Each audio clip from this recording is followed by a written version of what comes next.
আসসালামু আলাইকুম। আফটান the horror world YouTube চ্যানেলে সকলকে স্বাগত জানাচ্ছি। আমি আফটান। আশা করি সবাই ভালো আছেন, সুস্থ আছেন। প্রিয় লিসেনার্স, এখন যে স্টোরিটি আমি আপনাদের সাথে শেয়ার করতে যাচ্ছি, এই স্টোরিটি আমাকে দিয়েছে আলামিন। আলামিনের বাড়ি নড়াইল জেলার লোহাগাড়া উপজেলার লাহুরিয়া ইউনিয়নের লাহুরিয়া গ্রামে। আলামিনের দুটি ঘটনা ইতোমধ্যে আপনারা এই চ্যানেলে শুনেছেন। এবারের ঘটনাটিও আলামিন আমাকে দিয়েছে এবং ঘটনাটির স্থান নড়াইল জেলার লোহাগাড়া উপজেলার শালনগর ইউনিয়ন। এটি একটি কবরস্থান রিলেটেড ঘটনা। ঘটনাটির সময় 1980 থেকে 90 সালের মধ্যে, কিন্তু এক্স্যাক্ট আসলে কত সাল এটা কেউ বলতে পারেনি বা আলামিনও আমাকে এটা তথ্যটি জানাতে পারেনি, কিন্তু সময়টি 1980 থেকে 90 এর মধ্যে, এটা নিশ্চিত। ওই গ্রামের দুজন প্রভাবশালী ব্যক্তি ছিলেন। তারা অত্যন্ত ধনী মানুষ ছিলেন এবং অনেক ভালো মানুষ ছিলেন। গ্রামের অনেক কল্যাণমূলক কাজ, জনকল্যাণমূলক কাজ তারা করতেন। মসজিদ, মাদ্রাসা, স্কুল, কলেজ, অনেক কিছুতে তাদের অবদান ছিল। ব্যবসায়িক কারণে তারা অধিকাংশ সময় দেশে থাকতেন না। একসময় তারা সিদ্ধান্ত নেন যে গ্রামে যে কবরস্থানটি রয়েছে, শালনগর ইউনিয়নের কেন্দ্রীয় যে কবরস্থানটি, সেটি বেশ দূর হয়ে যায়। অনেক সময় মানুষ মারা গেলে এত দূরে গিয়ে তাদেরকে দাফন করতে অনেক কষ্ট হয়। তো কাছাকাছি যদি কবরস্থান করা যায় তাহলে সেটা খুবই ভালো হয়। তো ওনাদের বাড়ির কাছেই ওনাদেরই তৈরি করা একটি মসজিদ ছিল। এই মসজিদের পাশে একটি জায়গা, এটা ওনাদেরই ছিল। সেই জায়গাটা অবশ্য কোনো কাজে ব্যবহৃত হতো না। সেখানে অনেক ঝোপঝাড়, বাঁশ গাছ ছিল, কদম গাছ ছিল, এরকম অবস্থা ছিল আর কি। তো এই জায়গাটি ওনারা কবরস্থানের জন্য দান করতে চান এবং সেই অনুযায়ী পরিকল্পনাও চূড়ান্ত হয়। সিদ্ধান্ত যখন চূড়ান্ত হয় তখন এই দুই ভাইয়ের যিনি আম্মা ছিলেন, তিনি স্বপ্নে দেখেন, স্বপ্নে কেউ একজন এসে তাকে বলছে যে এখানে কবরস্থান করিস না, ভালো হবে না। উনি যখন সকালবেলা ঘুম থেকে উঠে বিষয়টি সবাইকে বলেন এবং তার দুই সন্তানকেও খবরটি পৌঁছান, তখন তারা বলে স্বপ্ন তো স্বপ্নই, এগুলো নিয়ে চিন্তা করার কোনো প্রয়োজন নেই। যে পরিকল্পনা নিয়েছি সেটা করব এবং এটা তো একটা ভালো কাজ, সওয়াবের কাজ, সুতরাং এখান থেকে পিছু হটার কোনো সুযোগ নেই। পরিকল্পনা অনুযায়ী কাজ শুরু হয়ে যায়। গ্রামে অনেক দরিদ্র মানুষ ছিল যেহেতু, তারা অনেকেই ফ্রিতে বাঁশগুলো কেটে নিয়ে যায়। আর যে বড় বড় মোটা মোটা কদম গাছ হয়েছিল, এই গাছগুলি গ্রামেরই একজন মানুষ, তার নাম হচ্ছে রুহুল আমিন, উনি একজন কাঠ ব্যবসায়ী ছিলেন। তিনি এটি খুবই নামমাত্র মূল্যে কিনে নেন। উনিও গরিব মানুষ ছিলেন, তো চিন্তা করলেন এই গাছগুলো কাটার জন্য তো অনেকগুলো শ্রমিক লাগালে তার খুব বেশি প্রফিট হবে না। তো এই জন্য চিন্তা করলেন যে যতগুলো শ্রমিক না হলেই না, ঠিক ততগুলোই নেবেন এবং উনি অধিকাংশ কাজগুলো করবেন। এরকমই পরিকল্পনা করলেন।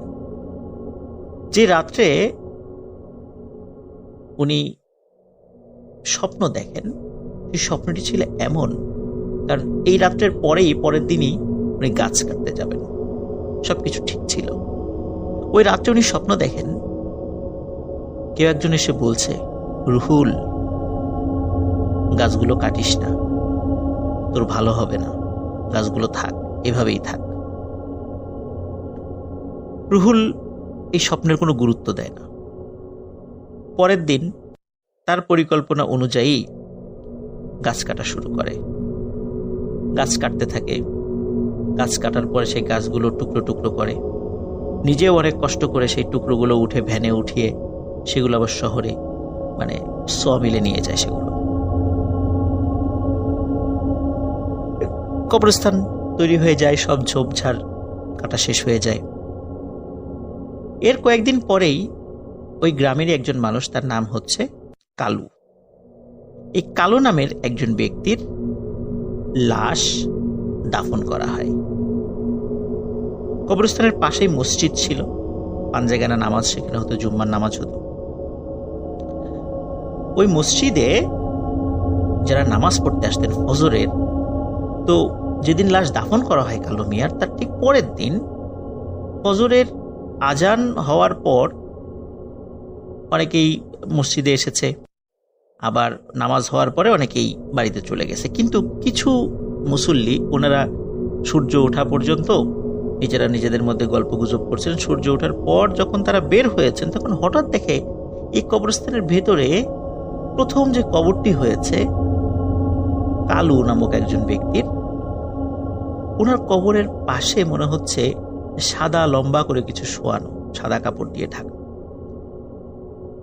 মুসল্লিরা কৌতূহল হয়ে কবরস্থানের ভিতরে ঢুকে তারা যেটা দেখতে পান সেটা দেখার জন্য অবশ্যই তারা প্রস্তুত ছিলেন না। তারা দেখেন কালুর কবর খোঁড়া, কালুর লাশটি কবরের বাইরে রেখে দেয়া। তারা নিজেরা আলোচনা করছিলেন যে আচ্ছা, এটা নিশ্চয়ই কোনো শিয়াল বা অন্য কিছুতে করে থাকবে। আবার তারা লক্ষ্য করলেন যে শিয়াল যদি করেই থাকবে, তাহলে এই কাফনে মোড়ানো লাশের শরীরে কোনো ক্ষত নাই, কাফনের গায়ে কোনো ক্ষত নাই, একদম ঠিক যেভাবে লাশ দাফন করা হয়েছিল গতকালকে ঠিক তেমনই আছে। শেয়াল বা কোনো হিংস্র জন্তু যদি লাশ এখান থেকে টেনে তোলে, এরকম তো হওয়ার কথা না। কাপড় এক জায়গায় থাকবে, ডেড বডি এক জায়গায় থাকবে, লাশের গায়ে ক্ষত সৃষ্টি করবে, এলোমেলো থাকবে সবকিছু। কিন্তু মনে হচ্ছে খুব সুন্দরভাবে কোনো মানুষই এই কবরটি করেছে, সুন্দরভাবে বাঁশগুলো এক পাশে রাখা এবং লাশটা একটা পাশে সুন্দর করে রেখে দেয়া। তখন কেউ কেউ বলেন মনে হয় কোনো লাশ চোর বা কাফন চোর এরা এই কাজটি করতে পারে। তো কাফন চোর যদি করে থাকে তাহলে কাফন তো নেয়নি, এটা কেন হলো? আবার লাশ চোর যদি এসে থাকে তাহলে লাশেরও তো কোনো অঙ্গ প্রত্যঙ্গ তেমন কোনো ক্ষত দেখা যাচ্ছে না, তাহলে কে এই কাজটি করলো? তখন তারা চিন্তা করে হয়তো বা কাজটি করার চেষ্টা করতে গেছিল, মানুষজন চলে এসেছে, এই জন্য মনে হয় পারে নাই।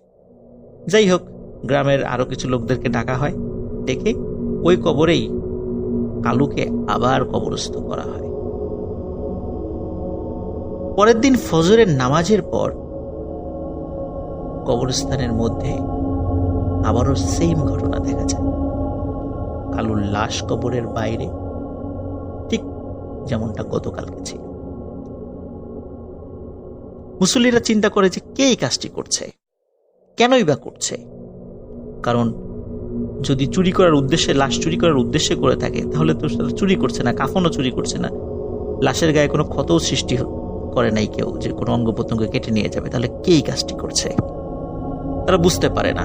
আবারও ওই দিনের মতো কালুকে কবরস্থ করা হয়। তৃতীয় দিন একই ঘটনা ঘটে।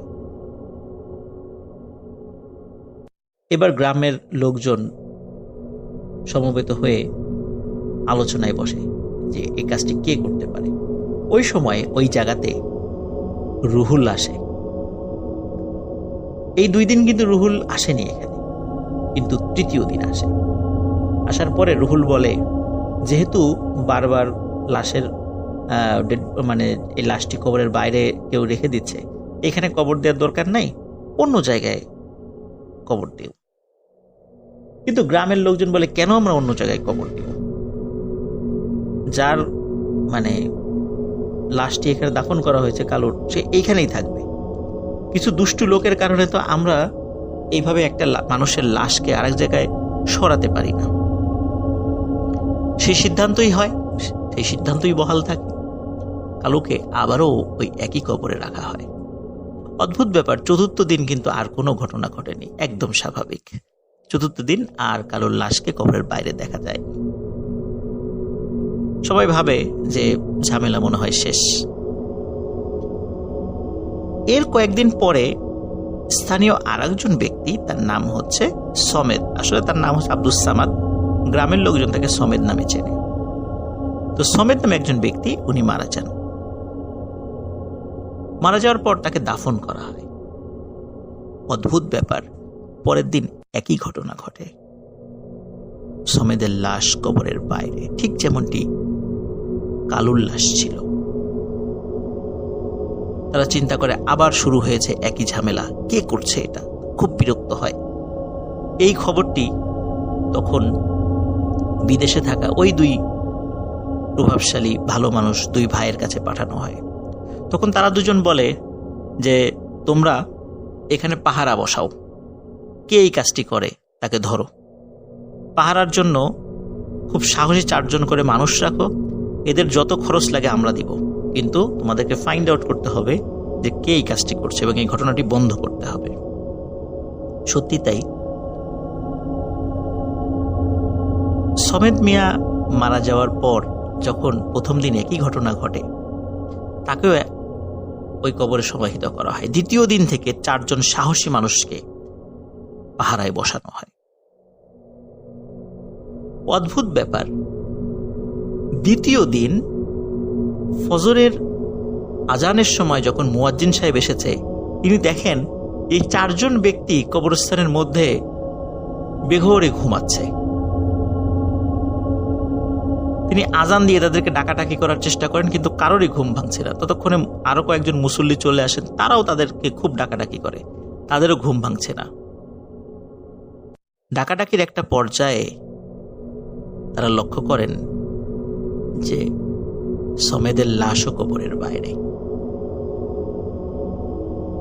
অনেক কষ্ট করে এই 4 জন পাহারাদারের ঘুম ভাঙানো হয়। ঘুম ভাঙার পরে পাহারাদারদেরকে জিজ্ঞেস করা হয়, তোমরা কি পাহারা দিলা? এই যে আজও তো লাশ বাইরে চলে আসছে, কেউ বাইরে রেখে গেছে। তখন ওই 4 জন ব্যক্তি বলছেন যে আমরা ঠিকঠাক মতোই পাহারা দিচ্ছিলাম। গভীর রাতে হঠাৎ এমন একটি অদ্ভুত সুন্দর সুঘ্রাণ আমাদের নাকে আসে, তখন আমাদের প্রচন্ড ঘুম পায়। এরপরে আমাদের আর কিছু মনে নেই। গ্রামবাসী তাদের এই বক্তব্যে আসলে সন্তুষ্ট হয় না, খুব বিরক্ত হয়। ওই দিনই ওই 4 জনকে চেঞ্জ করে পরের দিন নতুন 4 জনকে রাখা হয়। কিন্তু তৃতীয় দিনও একই ঘটনা ঘটে। ফজরের সময় মুয়াজ্জিন সাহেব এসে দেখে 4 জন ঘুমাচ্ছে, এবং এমন ঘুম যে তাদেরকে ঘুম ভাঙানো যায় না। পরে আরো লোকজন আসে, তাদেরকে ঘুম ভাঙানো হয়। তারাও একই রকম ব্যাখ্যা দেয় যে রাত্রে একটা অদ্ভুত সুন্দর সুঘ্রাণে তারা সকলে একসাথে ঘুমিয়ে পড়েছে। এরপরে তাদের আর কিছু মনে নেই। তৃতীয় দিন আবারও সেই রুহুল আসে। আসার পরে বলে, যেহেতু সমেদ মিয়ার সাথেও একই ঘটনা ঘটেছে, এনার লাশটা অন্য জায়গায় কবর দেয়, এখানে কবর দেওয়ার দরকার নেই। কিন্তু গ্রামবাসী তাতে রাজি হয় না। গ্রামবাসী উল্টো রুহুলকে তিরস্কার করে এবং তৃতীয়বারের মতো, ঠিক কালো মিয়ার মতো, সমেদ মিয়ার লাশও কবরে রাখা হয়। অদ্ভুত ব্যাপার, চতুর্থ দিন আর কোনো ঘটনা ঘটেনি। স্বাভাবিক। টানা বেশ কয়েকদিন হয়ে যায়, কোনো ঘটনা ঘটে না। এইভাবে প্রায় 1 মাস 1.5 মাস কেটে যায়। কারণ এই সময়ের মধ্যে আসলে ওই গ্রামে কেউ মারাও যায় নাই, নতুন করে কোনো কবরও হয়নি। লোকজন এই বিষয়টি একদম ভুলতেই বসেছিল। ওদিকে যেই রুহুল, যিনি ওই কদম গাছগুলি কেটেছিলেন, উনি শুরুতে অবিবাহিত ছিলেন। যখন কবরস্থানটা তৈরি করা হয় তখন অবিবাহিত ছিলেন। এই 1-1.5 মাসের মধ্যে, বিশেষ করে এই সমেদ মিয়া যখন মারা যায়, তার লাশের সাথে এই ঘটনা ঘটে যাওয়ার পরে 1-1.5 মাস যেহেতু হয়ে গেছে, এই 1-1.5 মাসের মধ্যে উনি বিয়ে করেন। একদিন রাতে ওনার স্ত্রী খেয়াল করেন যে রুহুল বিছানায় নেই। রাতের বেলা সাধারণত গ্রামের বাড়িতে যে সমস্ত ঘর বাড়িতে ইলেকট্রিসিটি নেই, একটি হারিকেন জ্বালানো থাকে। হারিকেনের আলোটি অনেক অল্প করে থাকে, ঠিক আমরা যেমন ঘরের মধ্যে ডিম লাইট জ্বালানো রাখি, ঠিক ডিম লাইটের কাজ করে সেই হারিকেনটি। হারিকেনের খুবই আবসা আলোয় রুহুলের স্ত্রী লক্ষ্য করেন যে রুহুল ঘরে নেই। তিনি চিন্তা করেন যে ঘরে নেই, গরমের সময় ফ্লোরে ঘুমিয়েছে কিনা। ফ্লোরের দিকে তাকিয়ে যতটুকু বুঝতে পারেন আবসা আলোতে যে রুহুল ঘরে নেই। উনি হারিকেনের আলো জ্বালিয়ে দেন, মানে বাড়িয়ে দেন। বাড়ানোর পরে অদ্ভুত ব্যাপার উনি লক্ষ্য করেন, ঘরের দরজা বন্ধ, কিন্তু ঘরের কোথাও রুহুল নেই। তার স্ত্রী ঘরের দরজা খুলে জোরে চিৎকার করে ওঠেন। দেখেন যে তার স্বামী মানে রুহুল ঘরের বারান্দার উপরে অচেতন অবস্থায় পড়ে আছে, সারা গায়ে ধুলো, কাদা, মাটি এগুলো মাখানো। তিনি যখন বারবার চিৎকার করছিলেন, এর মধ্যে রুহুলের জ্ঞান ফেরে। রুহুল তাকে বলে, এই চিৎকার করো না, থামো থামো। এই বলে স্ত্রীর মুখ চেপে ধরে, শব্দ করো না। তখন স্ত্রী বলে, তুমি বাইরে আসলা কিভাবে, ঘরের দরজা বন্ধ? বলে যে সব বলছি, আগে আমি গোসল করে আসি, তোমাকে সব খুলে বলছি। রুহুল গোসল করে আসে। গোসল করে আসার পর তার স্ত্রী তার শরীরে সরিষার তেল মাখতে শুরু করে। মাখতে মাখতে হঠাৎ তার স্ত্রী রুহুলের পিঠের দিকে খেয়াল করে দেখে রুহুলের পিঠে 3টি মোটা মোটা দাগ। 2টো দাগ বেশ পুরনো মনে হচ্ছে এবং একটি দাগ মনে হচ্ছে মাত্র হয়েছে। এই দাগগুলো এমন ছিল যে লোহার শিক পুড়িয়ে যদি গায়ে ছেঁকা দেয়া হয় ঠিক যেমন দাগ হয়ে যায়, ঠিক তেমন দাগ। তার স্ত্রী তাকে জিজ্ঞেস করে যে তোমার শরীরে এই 3টি দাগ কোথা থেকে আসলো? তখন রুহুল এই দাগের বিষয়ে কিছু বলতে পারে না, কারণ রুহুল জানতোই না তার পিঠে দাগ আছে। তখন তার স্ত্রী বলে যে তুমি বলো কেন এই দাগ হলো এবং এই যে ঘটনাটি ঘটলো দরজা বন্ধ থাকা পরেও তুমি কিভাবে ঘরের বাইরে গেলে? তখন রুহুল কিছু বিষয় বলে।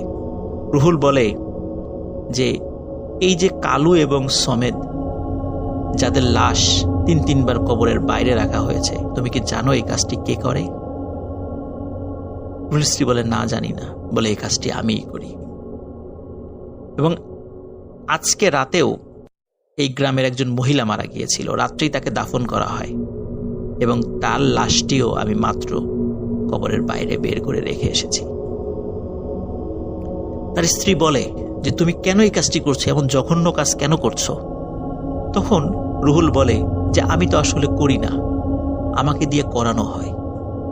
গভীর রাতে হঠাৎ আমি অদ্ভুত সুন্দর সুঘ্রাণ পাই।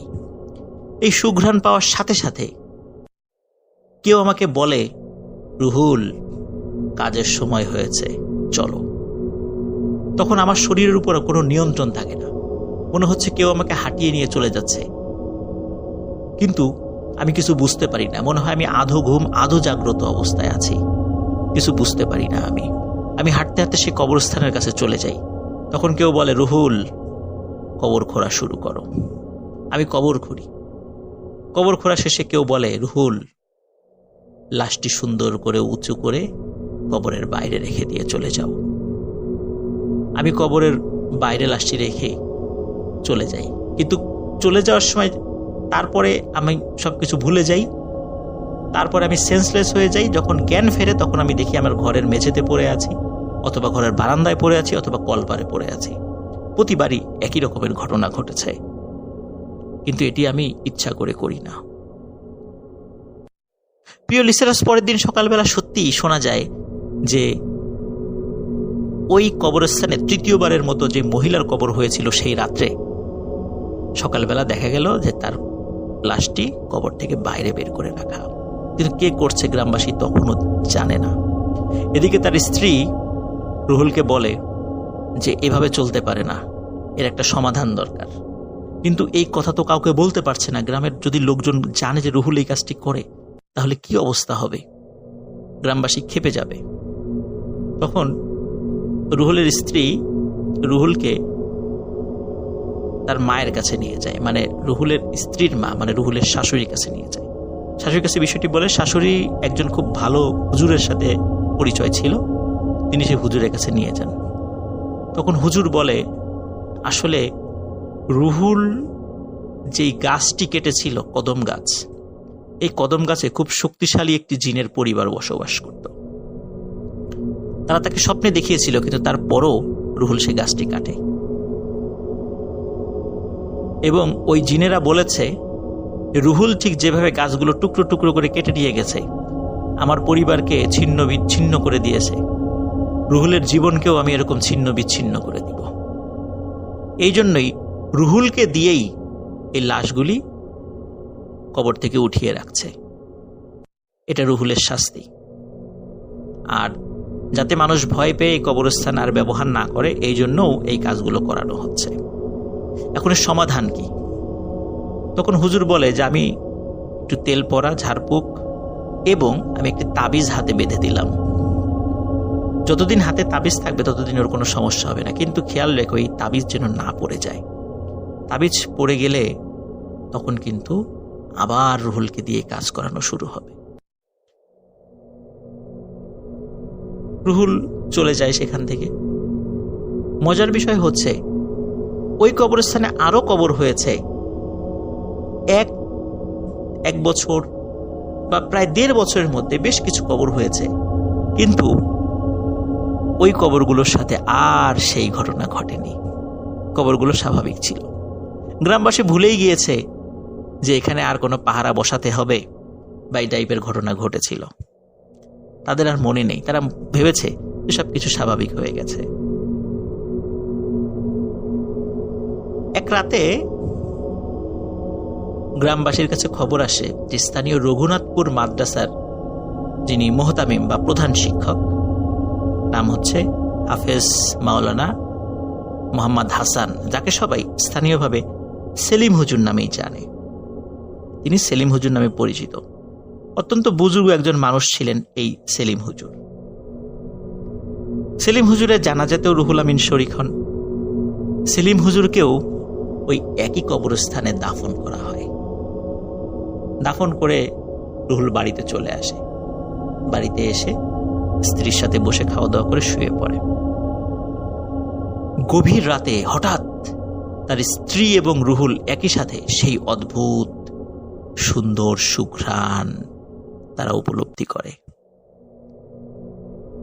তখন রুহুল বলে যে এই যে দেখেছ, এই শুনেছ যে সেই সুঘ্রাণ কিন্তু পাচ্ছি, আমাকে আবার কাজে যেতে হবে, আমাকে আর কেউ আটকিয়ে রাখতে পারবে না। তার স্ত্রী তখন খেয়াল করে রুহুলের হাতে সেই তাবিজটি আর নেই, হয়তোবা কোনো কারণে তাবিজটি খুলে গেছে। তার স্ত্রী স্পষ্টভাবে বুঝতে পারে যে সে তার নিজের উপরও কন্ট্রোল হারিয়ে ফেলেছে।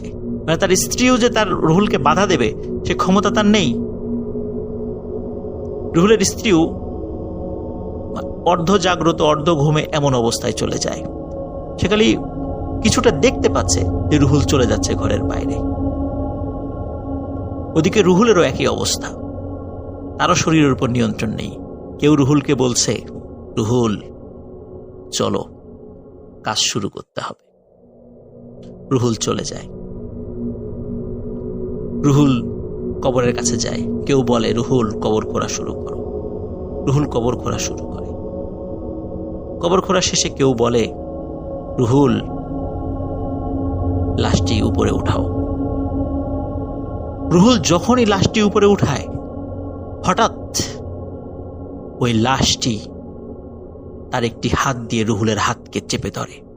এমন ভাবে চেপে ধরে মনে হচ্ছে যে রুহুলের হাড় গোড় ভেঙে গুঁড়ো গুঁড়ো হয়ে যাচ্ছে। এরপরে রুহুলের কিছু মনে নেই। পরের দিন ফজরের সালাতের পর মসজিদের মুসল্লিরা দেখে যে সেলিম হুজুরের কবর যেটা রাত্রে হয়েছিল, এই কবরটি খোঁড়া। মনে হচ্ছে কবরের এক পাশে একটা মাথা দেখা যাচ্ছে এবং দুইটা হাত দুই দিকে ছড়িয়ে আছে। লোকজন তাড়াতাড়ি কাছে যায়, কবরের কাছে গিয়ে দেখে যে রুহুল কবরের মধ্যে একরকম দাঁড়ানো অবস্থায় আছে, কিন্তু দাঁড়ানো অবস্থায় ও কবরের একটা পাশে সে অজ্ঞান হয়ে পড়ে আছে, মাথাটা বাইরে এবং দুইটা হাত দুই পাশে দিয়ে সে অজ্ঞান হয়ে পড়ে আছে। এবং কবরের ভেতরে সেলিম হুজুরের লাশ খুব সুন্দর করেই রাখা আছে, ঠিক যেমন আগের মতো, আগের রাত্রে যেভাবে রাখা হয়েছিল। রুহুলকে সেখান থেকে বের করা হয়, তার জ্ঞান ফেরানো হয়। গ্রামবাসী রুহুলের উপর প্রচন্ড ক্ষিপ্ত। সবাই বলে, রুহুল তুমি এরকম একটা কাজ করতে পারলা, তুমি এই কাজগুলো করতা? তখন রুহুল স্বীকার করে যে হ্যাঁ, আমি এই কাজগুলো করতাম, কিন্তু আমি করতাম না, কেউ আমাকে দিয়ে করাতো, আমি ইচ্ছা করে করি নাই। তখন গ্রামবাসীর মধ্যে কেউ কেউ বলে, তুমি নিশ্চয়ই তান্ত্রিক কবিরাজের কাছ থেকে টাকা খেয়ে কাফনের কাপড়ের কোনো অংশ কেটে নিয়ে যাইতা, বা কুফুরি কালাম করার জন্য তাদেরকে সহযোগিতা করতা, অথবা যারা লাশ চোর আছে, যারা মেডিকেল স্টুডেন্ট আছে, তাদের কাছে লাশ বিক্রি করার জন্য তুমি দেন দরবার করতা, বা তুমি এই কাজটি করতা, কিন্তু সফল হতা না। কিন্তু রুহুল সব কথা অস্বীকার করে। সে বারবার বোঝানোর চেষ্টা করে। কিছু কিছু লোক তো রুহুলকে মারার জন্য লাঠি নিয়ে চলে আসে, মেরেই ফেলবে, রুহুলকে পিটিয়েই মেরে ফেলবে।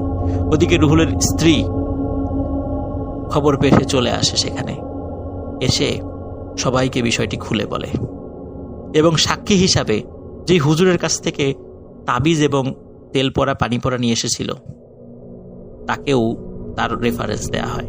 তার সাথেও যোগাযোগ করে ঘটনার যখন সত্যতা পাওয়া যায় গ্রামবাসী বিশ্বাস করে এবং তখন গ্রামবাসী সেই 2 প্রভাবশালী ভাইকে সব বিষয় জানায়।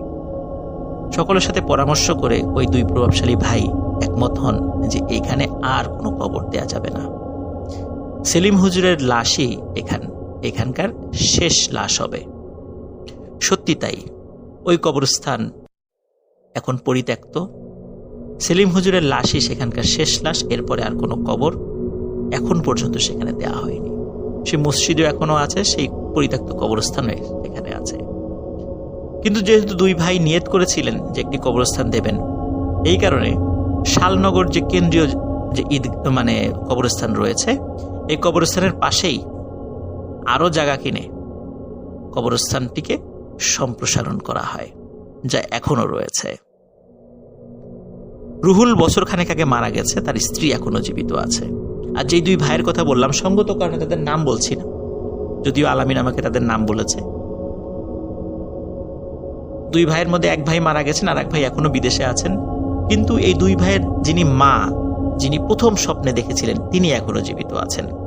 কেউ যদি ঘটনার সত্যতা যাচাই করতে চান, তাহলে নড়াইল জেলার লোহাগাড়া উপজেলার শালনগর ইউনিয়নে গিয়ে এই পরিত্যক্ত কবরস্থান সম্পর্কে যে কাউকে জিজ্ঞাসা করলে আপনাদেরকে তথ্য দেবে এবং দেখিয়েও দেবে। এই মসজিদের দীর্ঘদিন মুয়াজ্জিন ছিলেন রওয়াব মৃধা নামে একজন ব্যক্তি, যিনি আলামিনের নানা হন। আলামিনের নানার সাথেও অদ্ভুত একটি ঘটনা রয়েছে, যেটি এই সেলিম হুজুরকে কেন্দ্র করে। ঘটনাটি আমরা পরে আপনাদেরকে শোনাবো। সে পর্যন্ত সবাই ভালো থাকবেন, সুস্থ থাকবেন। আমাদের চ্যানেলকে সাবস্ক্রাইব করুন। আসসালামু আলাইকুম।